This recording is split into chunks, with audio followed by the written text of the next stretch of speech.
بسم اللہ الرحمن الرحیم. میرے گانچے کے غیور اور بہادر ساتھیوں، السلام علیکم. جیے بھٹو.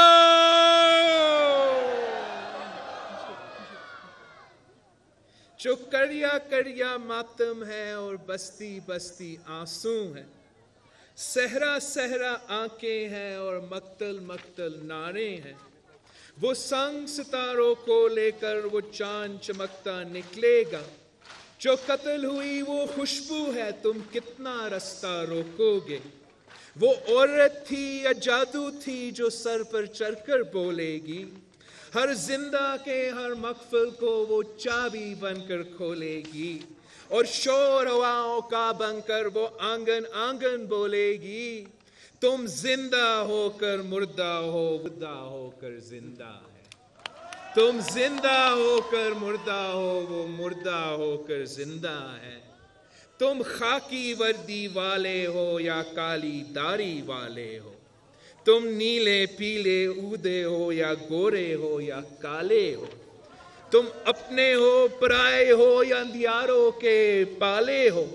وہ شم شفق کی آنکھوں میں وہ سنی ساکھ سفیروں کی. وہ دکھی دیس کی کوئل تھی یا تھر میں بھرکا ساون کی. وہ پیاری ہنسی بچوں کی یا موسم لدیا پاون تھی. تم کالی راتیں چوروں کی، وہ پنکھ پکیرو موروں کی. وہ بہن کسانوں کی پیاری، وہ بہن کسانوں کی پیاری، وہ بیٹی مل مزدوروں کی. وہ قیدی تھی، وہ قیدی تھی زندانوں کی، یاروں کی، سرداروں کی، جنریلوں کی، غداروں کی. وہ ایک نہتی لڑکی تھی اور پیشی تھی درباروں کی. وہ بیٹی تھی پنجابوں کی، خیبر کی، بولانوں کی، گلگت کی، اسکردو کی. وہ سندھ مدینے کی بیٹی، وہ نئی کہانی کربل کی. وہ خون میں لٹ پٹ پنڈی میں بندوقیں تھی، بم گولے تھے. وہ تنہا پیاسی ہرنی تھی اور ہر سو قاتل ٹولے تھے. رت چناروں سے کہنا، رت چناروں سے کہنا، وہ آنی ہے، وہ آنی ہے. وہ سندر خواب حقیقت بن چا جانی ہے، چا جانی ہے. وہ بھیانک سپنا عامر کا، وہ دریا دیش سمندر تھی جو تیرے میرے اندر تھی. وہ سوندھی مٹھی سندری کی، وہ لڑکی لال قلندر تھی، وہ لڑکی لال قلندر تھی. میں آج یہاں آ کر بے حد خوشی محسوس کر رہا ہوں، کیونکہ سیاچن آپ کے ضلع کا حصہ ہے. اور شہید محترمہ بے نظیر بھٹو پہلے وزیر اعظم تھی جو سیاچن پہنچی. مجھے یہاں آ کر اس لیے بھی خوشی ہے کہ شہید ذوالفقار علی بھٹو نے گانچے کو ضلع کا درجہ دیا. مگر جب شہید ذوالفقار علی بھٹو کی حکومت ختم ہوئی اور پورے ملک میں آمریت مسلط کی گئی تو عامر ضیاء نے گانچے سے ضلع کا درجہ چھین لیا تھا. اور پھر اس کے بعد جب شہید محترمہ بے نظیر بھٹو کی حکومت آئی تو انہوں نے آپ سے چھینا گیا حق آپ کو واپس دے دیا، گانچے کو ایک بار پھر ضلع بنا دیا. ساتھیوں، پاکستان بننے کے 25 سالوں تک کتنی حکومتیں آئیں اور گئیں، کتنے حکمران آئے اور گئے، مگر کسی ایک حکمران نے بھی گلگت بلتستان کا دورہ نہیں کیا. کسی حکومت نے آپ کے دکھ درد کا احساس نہیں کیا. کسی نے بھی یہ نہیں سوچا کہ ان پہاڑوں اور خوبصورت وادیوں میں رہنے والے لوگ کس طرح زندگی گزار رہے تھے. ہاں، مگر وہ ایک شخص تھا، وہ ایک عوامی لیڈر تھا جس کا نام تھا شہید ذوالفقار علی بھٹو، جس نے اقتدار میں آنے کے بعد گلگت بلتستان کا تفصیلی دورہ کیا، ہر جگہ ہر علاقے میں گئے، لوگوں سے ملے، یہاں کے مسائل دیکھیں، آپ کی غربت دیکھی، ظلم دیکھا، اور شہید ذوالفقار علی بھٹو نے نہ صرف یہاں سے جاگیرداری اور سرداری نظام ختم کیا، FCR ختم کیا، مگر آپ کا غربت ختم کرنے کے لیے گندم، چینی اور نمک کا کوٹا مقرر کر کے سبسڈیز کا اعلان کیا جو آج تک جاری ہے۔ یہ جو آج حق ملکیت کی بات کرتے ہیں، جو آج یہاں حق ملکیت کی باتیں ہو رہی ہیں، تو حق ملکیت کا تحفہ بھی آپ کو شہید ذوالفقار علی بھٹو نے دیا تھا۔ مجھے فخر ہے اور میں فخر سے کہتا ہوں کہ گلگت بلتستان کے جتنے بھی آئینی، قانونی اور معاشی حقوق دیے ہیں وہ صرف اور صرف پاکستان پیپلز پارٹی نے دیے ہیں۔ یہاں کے عوام کی فلاح کے لیے جتنے بھی قدم اٹھائے ہیں وہ پاکستان پیپلز پارٹی نے اٹھائے ہیں۔ پاکستان پیپلز پارٹی کی ہر حکومت نے، چاہے وہ شہید ذوالفقار علی بھٹو کی حکومت ہو، چاہے وہ شہید محترمہ بینظیر بھٹو کی حکومت ہو، چاہے وہ صدر زرداری کی حکومت ہو، آپ کو مزید اختیارات دیے، آپ کو مزید خوشحالی دی، آپ کو زیادہ طاقت دیا۔ میں پوچھنا چاہتا ہوں کہ پاکستان بننے کے بعد یہاں پر بہت سے حکومتیں آئیں اور لائے گئے، یہاں آمریت رہیں، یہاں حکومتیں رہیں، مگر گلگت بلتستان کے لیے کس حکومت نے کام کیا؟ کسی نے نہیں۔ یہ صرف پاکستان پیپلز پارٹی کی عوامی حکومتیں رہی ہیں جس نے آئینی اصلاحات لے کر معاشی اصلاحات کی تاکہ یہاں کے لوگوں کو حقوق ملے، یہاں غربت کم ہو، نوجوانوں کو روزگار ملے، معیاری تعلیم اور بہتر علاج ممکن ہو سکے۔ ساتھیوں، ہمارے ملک کو جب بھی دفاع کی ضرورت پڑی، چاہے وہ سیاچن کا محاذ ہو، وزیرستان ہو، شوک سیکٹر ہو یا کارگل ہو، گلگت بلتستان کے جوانوں نے ہمیشہ سب سے آگے کردار ادا کیا ہے۔ دشمنوں کے سامنے سینہ سپر ہوئے ہیں، شہید ہوئے ہیں، غازی ہوئے ہیں۔ میں ان تمام شہیدوں اور غازیوں کو سلام پیش کرتا ہوں۔ یہاں کے عوام نے جمہوریت کے لیے بھی قربانی دی، کورے کھائے، جیلیں بھری، جانے میں بھی دی۔ میں سلام پیش کرتا ہوں شہید فخر عقیل کو، جس نے 18 اکتوبر میں شہادت قبول کی۔ میں شہیدوں کا وارث ہوں۔ میرے بڑوں نے اس ملک اور عوام کے لیے شہادت قبول کی، اور آج بھی اس ملک کی سلامتی اور اس کے چپے چپے کی حفاظت کے لیے جان دینے کو تیار ہیں۔ آج پورا ملک ایک مشکل صورتحال سے گزر رہا ہے، حالات بد سے بدتر ہوتے جا رہے ہیں، عوام میں بے چینی بڑھتی جا رہی ہے، پورے ملک غیر یقینی صورتحال سے گزر رہے ہیں۔ LOC پر ہمارے جوان اور معصوم شہری ہندوستانی بمباری سے شہید ہو رہے ہیں۔ مودی نے کشمیر پر ایک تاریخی حملہ کر دیا ہے۔ مقبوضہ کشمیر میں مودی سرکار نے ظلم کا انتہا کر دیا ہے، اور ایسے وقت میں ہم پر ایک ایسا حکمران مسلط کیا گیا ہے ایک ایسا وزیر اعظم سلیکٹ کیا گیا ہے جسے نہ ان مسائل کا علم ہے اور نہ ان کو حل کرنے کی صلاحیت ہے، جسے نہ معیشت کا پتہ ہے اور نہ بین الاقوامی تعلقات اور خارجہ پالیسی کا۔ پہلے 1 سال میں عمران نے ملک کی معیشت کو تباہ کر کے رکھ دیا ہے، روپیہ نیچے اور مہنگائی بڑھتی جا رہی ہے، غربت اور بے روزگاری میں تیزی سے اضافہ ہوتا جا رہا ہے۔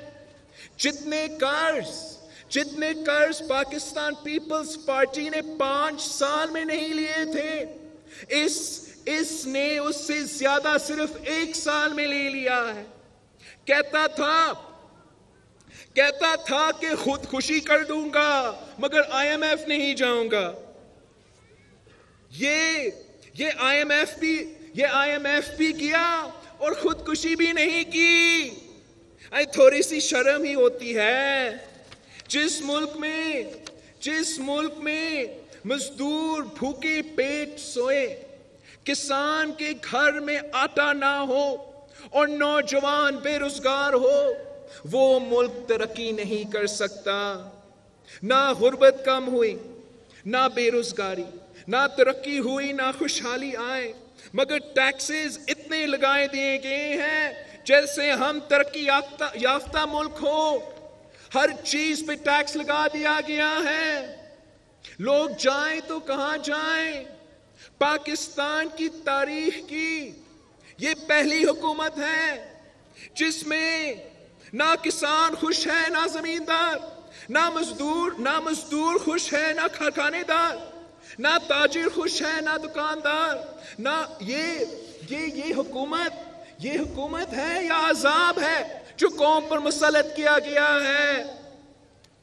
ساتھیوں، لیڈر وہ ہوتا ہے جو عوام سے وعدہ کرے تو اسے پورے کرے، مگر یہ کیسا لیڈر ہے جس نے جو وعدہ کیا اسے مکر گیا، جو نعرہ لگایا وہ بھول گیا۔ یہ لیڈر نہیں، کھلاڑی ہے اور آپ کی قسمت کے ساتھ کھیل رہا ہے۔ یہ ڈرپوک ہے، بزدل ہے، یہ وہ شخص ہے جو تنقید برداشت نہیں کر سکتا، جو مخالفت برداشت نہیں کر سکتا۔ عمران احتساب کے نام پہ انتقام لے رہا ہے، اپنے سیاسی مخالفین پر پہلے جھوٹے مقدمے قائم کرواتے ہیں اور پھر سزا کے بغیر سزا کے ان کو جیلوں میں ڈال دیتے ہیں، یہاں تک کہ عورتوں کا لحاظ بھی نہیں کرتے۔ جس دن مودی نے کشمیر پہ تاریخی حملہ کیا اور پارلیمان پہ اس پر بحث ہو رہی تھی، اس وقت اس کٹ پتلی نے مریم نواز کو اپنے 70 سالہ باپ کے سامنے گرفتار کر لیا۔ جس دن میں نے کشمیریوں سے یکجہتی کا اظہار کرنے کے لیے میں عید اپنے کشمیر بھائیوں کے ساتھ گزارنے آزاد کشمیر پہنچا ہوں، اس وقت رات 12 بجے فریال تالپور صاحبہ کو غیر قانونی طور پر زبردستی ہاسپٹل سے جیل منتقل کیا گیا، مگر ہم ڈرنے والے نہیں اور نہ ہی اس حکومت کے ان ہٹ کندوں کی وجہ سے کشمیر کوز کو کوئی نقصان پہنچانے دیں گے۔ کشمیر ہمارے لیے صرف زمین کا ٹکڑا نہیں بلکہ قائد اعظم نے کہا تھا کہ یہ ہمارا شہرک ہے۔ بھٹو شہید نے کہا تھا کہ کشمیر ایسے مسئلہ ہے جس کے بارے میں نیند میں بھی غلطی نہیں کر سکتا ہوں، اور اگر اس کے لیے 1000 سال تک جنگ لڑنی پڑی تو ہم لڑیں گے۔ شہید محترمہ بینظیر بھٹو نے بھی کہا تھا کہ جہاں کشمیریوں کا پسینہ بہے گا وہاں ہمارا خون گرے گا۔ اس کشمیر اور اپنے کشمیری بہن بھائیوں کو ہم کیسے بھول سکتے ہیں؟ ہم کیسے انہیں اکیلا چھوڑ سکتے ہیں؟ ہم اپنے شہر کو کٹنے نہیں دیں گے، ہمیں جنگ لڑنا پڑے تو ہم جنگ لڑیں گے، ہمیں خون بہانا پڑے تو ہم خون بہیں گے، مگر نہ کشمیر کو چھوڑیں گے اور نہ کشمیر پر سودا بازی کرنے دیں گے۔ کوئی اس خوش فہمی میں نہ رہے کہ پاکستانی عوام کسی کو بھی کشمیر پر سودا بازی کرنے دیں گے۔ کشمیر پہ سودا نامنظور، کشمیر پہ سودا نامنظور، کشمیر پہ سودا نامنظور۔ ساتھیوں، مودی کے الیکشن کے دوران عمران نے کہا تھا کہ مودی کے الیکشن جیتنے کے بعد کشمیر کا مسئلہ حل ہونے کی امید ہے۔ تو اب سوال یہ ہے کہ آپ کی دعا سے مودی الیکشن میں جیت گیا اور پھر سے اقتدار میں بھی آیا گیا، کیا یہ ہے کشمیر کا حل؟ آج مظلوم کشمیری ہماری طرف دیکھ رہے ہیں، مگر کتنی افسوس کی بات ہے کہ نیازی حکومت نے لڑنے سے پہلے ہی ہتھیار ڈال دیا ہے۔ مشکل وقت میں ایسے حالات میں حکومت عوام کو حوصلہ دیتی ہے، مگر یہ تو خود ڈرے اور سہمے ہوئے ہیں۔ سلیکٹڈ وزیر اعظم پارلیمان میں کھڑے ہو کر کہتا ہے کہ میں کیا کروں۔ وزیر خارجہ آزاد کشمیر پہنچ کر کہتا ہے کہ سلامتی کونسل ہمارے لیے ہار لے کر نہیں کھڑی ہوئی، کوئی احمقوں کی جنت میں نہ رہے۔ کیا ہم 70 سالوں سے احمقوں کی جنت میں رہ رہے تھے؟ میں ان سے کہتا ہوں کہ تاریخ سے ہی سبق سیکھتے۔ آپ کو تو پتہ ہونا چاہیے کہ 1971 میں جب نیازی نے ہتھیار ڈال دیے تھے اور ملک 2 ٹکڑے ہوئے تو کمزور پوزیشن میں ہونے کے باوجود بھٹو شہید نے نہ صرف 90,000 جنگی قیدی چھڑوائے بلکہ ہزاروں مربع میل رقبہ بھی واپس لیا۔ یہ فرق ہوتا ہے عوام کے حقیقی نمائندوں اور سلیکٹڈ حکمرانوں میں۔ یہ فرق ہوتا ہے جو عوام کی طاقت سے اقتدار میں آتے ہیں اور ان میں جو لائے جاتے ہیں۔ سنو سلیکٹڈ حکمرانوں، ہوش سے کام لو اور اپنی ذمہ داری پوری کرو، ورنہ تمہیں عوام کو جواب دینا پڑے گا۔ اور میں گجرات کے قصائی سے کہتا ہوں کہ اگر اب تم جمہوری حکمران ہو تو کرفیو اٹھاؤ، میڈیا سے پابندی اٹھاؤ، گرفتار کشمیری رہنما کو رہا کرو، رائے شماری کرو، تمہیں پتہ چلے گا کہ کشمیری عوام کا رائے کیا ہے۔ تم جتنی طاقت استعمال کرو گے کشمیری اتنی طاقت سے اٹھ کھڑے ہوں گے۔ تم 9 لاکھ فوج کے بوٹوں کی دھمک سے آزادی کا جذبہ کو ختم نہیں کر سکتے۔ تم اپنے ظلم سے کشمیر کے حوصلے پست نہیں کر سکتے۔ ظلم پھر ظلم ہے، بڑھتا ہے تو مٹ جاتا ہے، خون پھر خون ہے، ٹپکے گا تو جم جائے گا۔ سنو مودی، سنو، تم رہبر نہیں رہزن ہو، تم لیڈر نہیں قاتل ہو۔ تم کل گجرات کے مسلمانوں کے قاتل تھے، تم آج کشمیریوں کے قاتل ہو۔ تمہیں صرف ایک نام سے تاریخ یاد رکھے جائے گا، قاتل قاتل مودی قاتل، قاتل قاتل قاتل قاتل قاتل قاتل قاتل قاتل قاتل۔ ساتھیوں، ہم سب نے مل کر مظلوم کشمیریوں کی آواز بن کر انہیں ان کے حقوق دلوانا ہے۔ وہ اس لیے کہ ہمارا سلیکٹڈ وزیر اعظم میں نہ تو وہ صلاحیت ہے اور نہ ہی وہ اہلیت ہے کہ وہ کشمیر کا کیس لڑ سکے۔ صرف جمہوری پاکستان کی جمہوری قیادت ہی کشمیر کی جدوجہد کر سکتی ہے، مودی کو بے نقاب کر سکتی ہے اور کشمیریوں کو ان کے حقوق دلوا سکتے ہیں۔ میرے گلگت بلتستان کے غیور بھائیوں اور بہنوں، جب عوامی حکومت آتی ہے تو عوام کے ووٹ سے آتی ہے. اسے آپ کے دکھ درد کا احساس ہوتا ہے. اسے عوام کے جمہوری معاشی حقوق اور انسانی حقوق کو یقینی بنانا ہوتا ہے.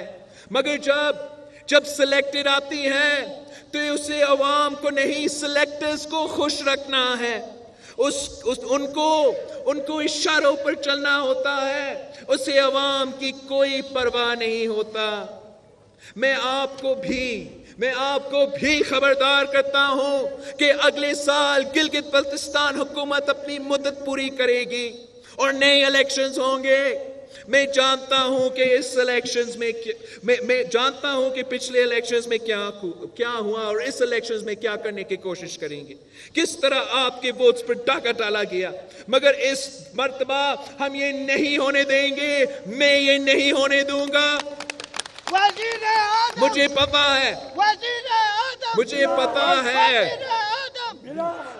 پتا ہے کہ اب میرے دورے کے بعد کٹ پتلی حکومت اپنے سلیکٹڈ وزیر یہاں بھیجیں گے. شاید سلیکٹ اعظم خود پہنچ آئے گا. مگر اب یہ پورے پاکستان کے سامنے بے نقاب ہو چکے ہیں.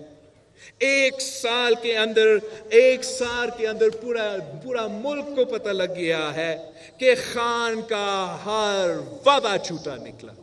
خان کا ہر نعرہ دھوکا نکلا. خان نے you turn per you turn لیا. اب اس جھوٹے کی بات کوئی ماننے کو تیار نہیں. میں آنے والے الیکشنز میں خود قیادت کروں گا. میں کسی کو بھی یہ الیکشن چوری نہیں کرنے دوں گا. پاکستان پیپلز پارٹی نے ہمیشہ آپ کے ساتھ دیا ہے، آپ کو حقوق دیے ہیں. یہ بھٹو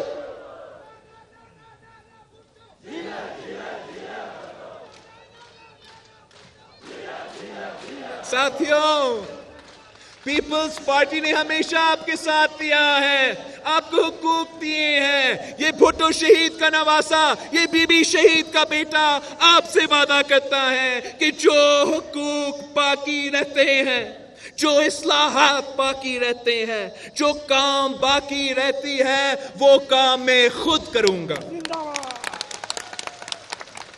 مجھے صرف آپ کی حمایت چاہیے. مجھے آپ کی طاقت چاہیے.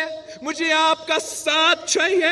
اگر آپ میری حمایت کریں گے، اگر آپ میری طاقت پریں گے، اگر آپ میرے ساتھ دوں گے، تو خدا کی قسم میں ان سارے کے سارے سلیکٹڈ کو گھر بھیج دوں گا.